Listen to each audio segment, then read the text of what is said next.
நேத்து சாயந்தரம் பெங்களூர்ல நடந்த ஃபேஷன் ஷோ அவார்ட் ஃபங்க்ஷன்ல ஒரு மர்ம நபரால தாக்கப்பட்ட எம்பியோட தம்பி வீட்டு முன்னாடி நிக்கிறோம். சரி வாங்க, இது சம்பந்தமா எம்பி என்ன சொல்றாருன்னு கேப்போம். சார், உங்க தம்பியை யாரோ ஒரு மர்ம நபர் அடிச்சுட்டதா எல்லாரும் சொல்றாங்க. இத பத்தி நீங்க என்ன சொல்றீங்க? சச்சா, அதெல்லாம் ஒண்ணும் ஆகல. ஒரு சின்ன ஆக்சிடென்ட் தான். சின்ன வயசு இல்ல, ஸ்பீடா போயிருக்கு. அப்போ அடிக்கலன்னு சொல்றீங்களா? பெண்கள் கிட்ட தப்பா நடந்துகிட்டதுனால அவர் அடிச்சதா எல்லாரும் பேசிக்கிறாங்க. ஆக்சிடென்ட் தான் தம்பி.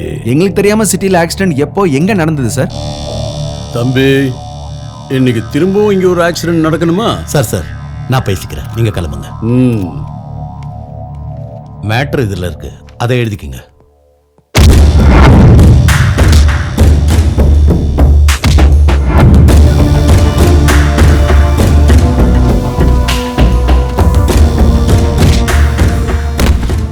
அடி ஒண்ணு எப்படின்னு பாத்தீங்களா? சில பேர் கை கால் முறிகிற அளவுக்கு அடிப்பாங்க, சில பேர் சாப்பிட்ற அளவுக்கு அடிப்பாங்க. இவன் அந்த 2 ரகத்தை சேர்ந்தவன் இல்ல. பெங்களூர்ல நம்ம யாருன்னு தெரிஞ்சு என் தம்பி அடிச்சிருக்கானா, அவன் யாருன்னு தெரிஞ்சுக்கிட்டு வாங்க.